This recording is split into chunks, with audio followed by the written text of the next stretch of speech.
پیارے حضور، میرا سوال یہ ہے کہ ہدایت دینے کا فیصلہ اللہ تعالیٰ کرتا ہے، کس انسان کو دینی ہے، اور جن لوگوں کو ہدایت نہیں ملتی کیا وہ گناہ گار ہیں؟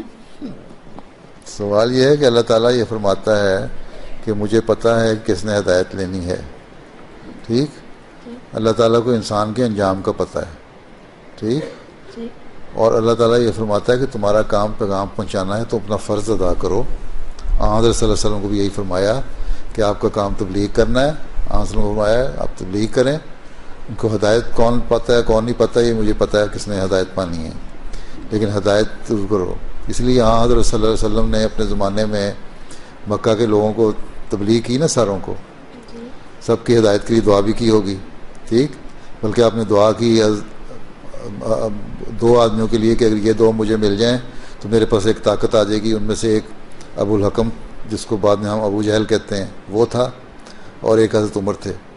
اللہ تعالیٰ کو یہ پتہ تھا کہ حضرت عمر نے ہدایت پانی ہے، اس لیے ان کو ایک واقعہ ہو گیا اور قرآن شریف کی ایک آیت نے ان کی ہدایت کا سامان کر دیا.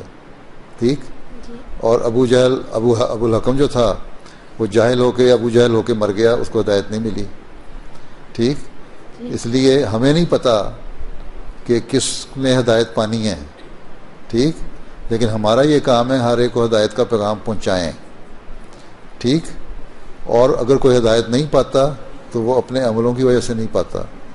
اس لیے جب اللہ تعالیٰ اس سے یہ پوچھے گا کہ جب ہدایت تمہیں مل گئی تو تم نے کیوں نہیں مانا ہے. اللہ تعالیٰ کو یہ علم تو ہے کہ اس نے نہیں ماننا تھا، لیکن اللہ تعالیٰ نے یہ نہیں کہا کہ تم نے نہیں ماننا. بعض لوگ مان جاتے ہیں اس کے بعد مرتد ہو جاتے ہیں. ٹھیک، اس لیے جو جرم کرتے ہیں اس کی سزا تو اس کو دے گا اللہ تعالیٰ. کیا دیتا ہے کس طرح دیتا ہے یہ اللہ تعالیٰ بہتر جانتا ہے. ٹھیک.